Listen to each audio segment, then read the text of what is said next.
So this week I have taken one for the team and upgraded, and I guess Mike has access to this. I don't know if he realizes, upgraded my Switch Online membership with the new expansion pack.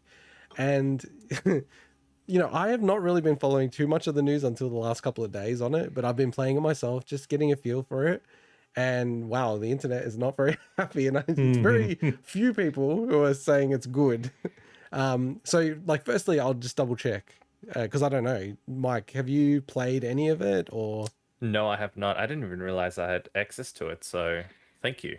yeah? So you're on my family plan because we're in the same family, obviously, Nintendo. Yeah, we're homies. So you have access to it, and I should say I got access to it because my wife was going to get the Animal Crossing DLC. So it's like Makes sense. Makes I was sense. like, oh, there's kind of no point not getting it in a Hmm. way. So, Yeah. Swinny, do you have access to it?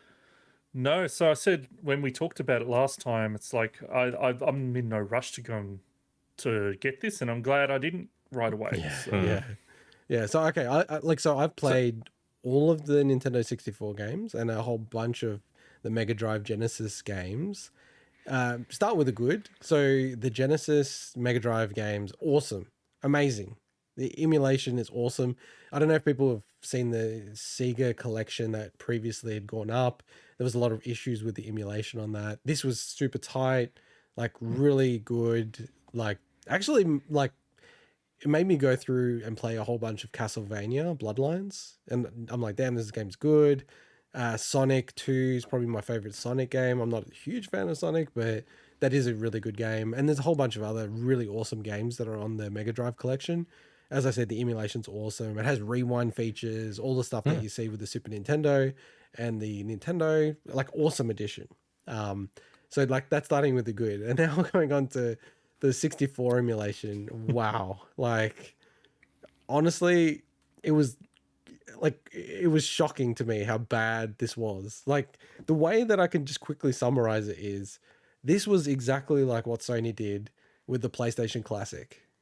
Like Nintendo released the SNES Mini, the NES Mini, really well executed, awesome, great emulation.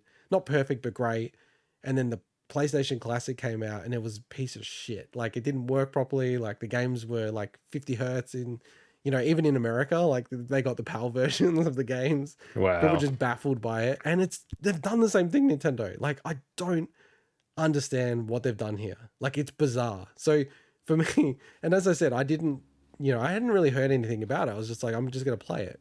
Hmm. And I'd played. I don't really tell you guys, but I play Mario 64 like maybe once every other week, right? Because my son always wants me to play it, so we play it. So I'm actually super familiar with the All Stars collection version of it, and I think that's a really good version of Mario 64. And I was defending the All Stars, the 3D All Stars collection, because I'm like, they've built a platform now. Like it uses an emulator. They've got Lua scripts to inject things in so they can, modify the games really quickly, change the button mapping, all this kind of stuff, right? People have shown that this emulator in this Nintendo Switch Online, the N64 version, is the same fundamental emulator.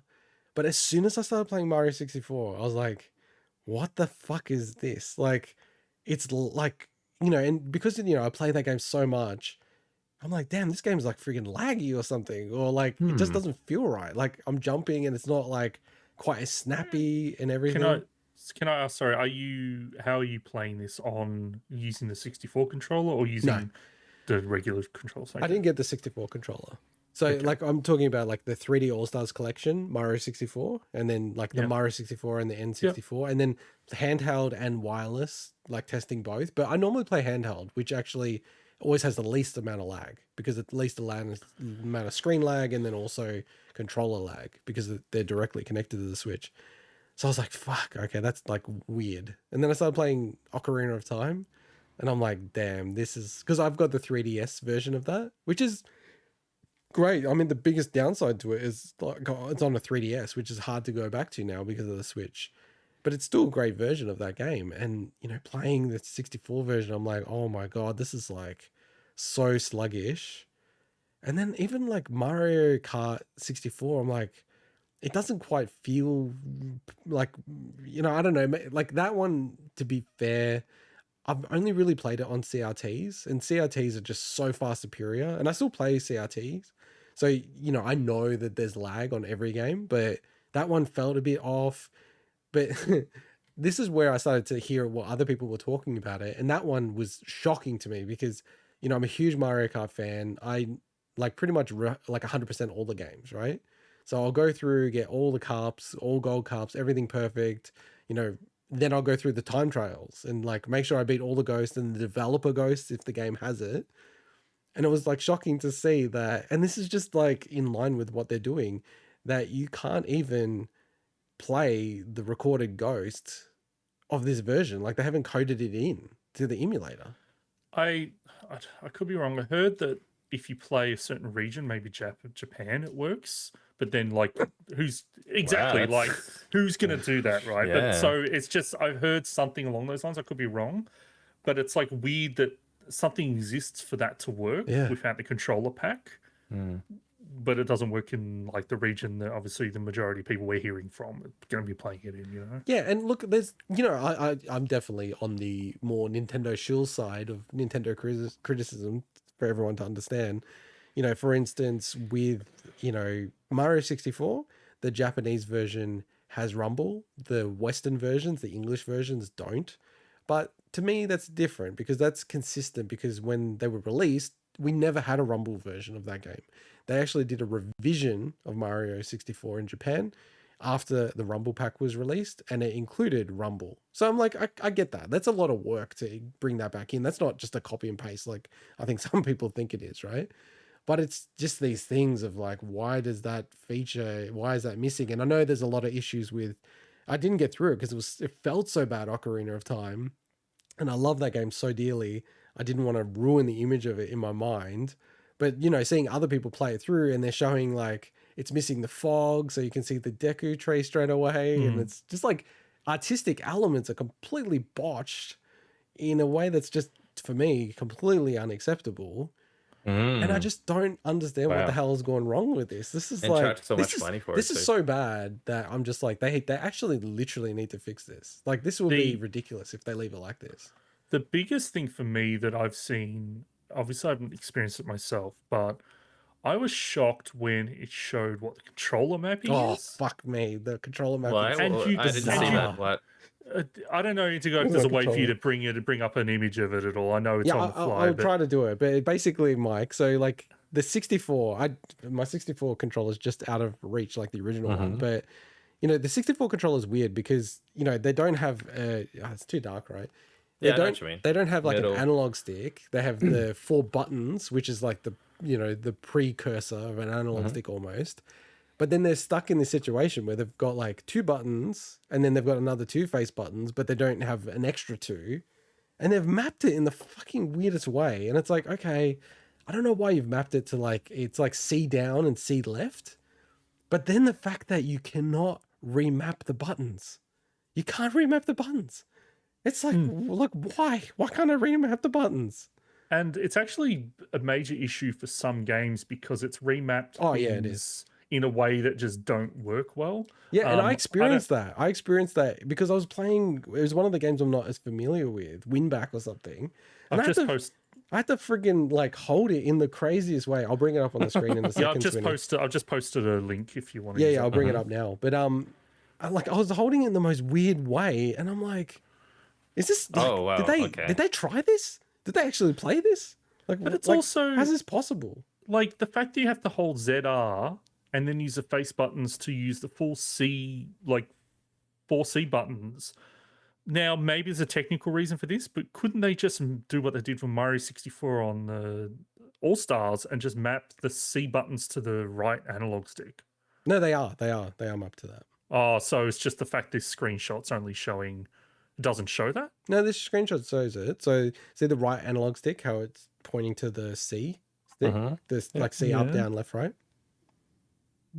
Oh, okay, I can Yeah. see now. Sorry, I was looking at the bottom right. Okay, I'm glad that's the case then. Oh, at least that's what was even worse for me. I'm like, what? It seemed like there was such a better way to do this, but yeah, it's still really like left and down. Like there must have been very specific reasons for them to choose 100%. left and down as those top 2 buttons, or the top left. But yeah, they obviously thought it was like an important thing. The thing that throws me is that ZL is the Z button, and then the L button is it's actually called like, what is it? Like on the Switch it's called the L button. So you've got two shoulder buttons. ZL corresponds to the Z button on the 64 controller.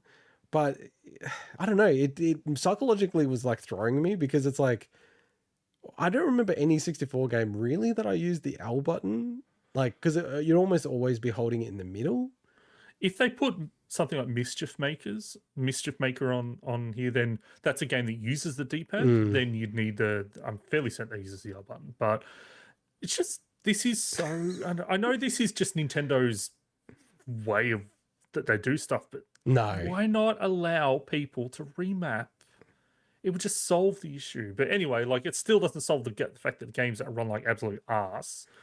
Like, it's just the biggest thing for me, the biggest disappointing thing is, obviously it's frustrating for people that have spent the money and they haven't got the experience. And you can't get a refund. Yeah. There's no way to get a refund. The biggest thing for me is, as someone that still hasn't tried it firsthand, is this is going to be a lot of people's first experience playing a lot of these games. And they're just going to say, unless they're following the news, they're just going to be like, this is crap. Like, this doesn't feel right. I wanted to play Ocarina of Time. Yeah, and then they're going to bounce off or whatever. They've obviously got a year to play it now because they can't buy a month of it. But the thing is, like, it's going to sour everyone's first experience. If you haven't played Ocarina of Time before and you jump into this, what a horrible way to experience this first time, you know? Yeah, look, but the other thing is for me, Swinny, is that, I'm a big, like, CRT purist, right, in general. And, not to get too, like, I'm certainly not gatekeeping. I do feel that Nintendo and Super Nintendo games translate pretty well on, like, flat screen, LCDs, like, all that kind of stuff, right? It's not the intended artistic design of it, but it still looks good. But I do find, personally, that PlayStation 1 and Sega Saturn and the Nintendo 64 suffer the most out of any of them, because they really, really trying to take advantage of the natural effects of a CRT when displaying an image, and blending things and blurring things, and the way that they were presenting stuff, and trying to get away with things, like, from a foggy perspective that looked good. Like, and I've fired up Mario Kart 64, and that looks really cool on a CRT. But it looks like the way they've done it here, and the way they've upscaled the actual textures, it's so, like, in your face. Like, the polygons are so blocky, and then there's, like, no filters in this emulator. It's just like, we're gonna display a chunky ass pixel on right next to a weird, like, rendered upscaled polygon, and it's like, fuck, it just doesn't look right, man. Like, God. People are going to go Ocarina of Time, oh, that's a shit game. What, like, these three old guys on this bigwig podcast talking about. It's a great thing we haven't got that N64 Mini Classic yet, because at least they can update this. Well, and going to that, like, I never really thought they'd release a 64 Mini. I thought they would always do a Game Boy Mini if they were going to do something like that. But holy shit, like, it just shows that they don't know what they're doing in a weird way with the emulation. And I have played the Wii U emulation, and I've found it to be very poor, but it's amazing. It's worse. Like, how is it fucking worse on the Switch? It's like, I don't accept for a second when people say, oh, this is Nintendo. This is beyond Nintendo, man. This is not like normally what Nintendo does with this kind of stuff. Like, the Super NES emulation's good. The NES is good. The Mega Drive's good. This freaking, like, 64 one, it's totally unacceptable, man. And I can say this right now, if they have, for sure they must have, like, the Game Boy, like, ready to go, I feel like, as a gesture to people, they should release it early. Like, I'm sure that they have it lined up for next year, right? To go, oh, we've got the Game Boy collection now as part of the expansion pack. No doubt. I think that they need to release it early. Like, this is a total cock up. Like, they've really screwed this up. And my last point that I just want to mention is, and this just shows the lack of, like, QA and passion for this stuff, right? They release a Switch OLED, right? So I almost always play on handheld. Right? Yeah, Mike hasn't referenced. We'll talk about it next week, Mike, when you get to play Yeah. it. But Mike caved and bought a Switch OLED, of course. That they freaking have a permanent display over the 64 emulator, you can't get rid of, right? Which shows like this blurry background and all this other kind of crap, right? When I've got an OLED screen. So show me a pure black screen and it will just fade away. I won't see it. But not just that, it's that I'll get burn-in if I play these games for too long because it's a static overlay. Like, what the hell, Nintendo, man? You've got no passion here. What the, like, that just pisses They me didn't off so think that much. through at all. Damn. It's just I don't care. Like, it's actually shocking to me. So, huge There is a thumbs solution down. to your problems. Yeah. You want to get yourself a Super Pi. No, Get that's yourself a little emulator of your own. You're like showing. I have a lot of retro pies and stuff like that. They are pretty bad emulators as well. Like Damn it, almost just okay. as bad as this. So you are not a good judge of that. Fair All enough. right, let's move But on to these do look pretty cool though. yeah. They look like a SNES classic that you were trying to show me. I think my baby's crying in the background. Let's move on to the next segment, Mike.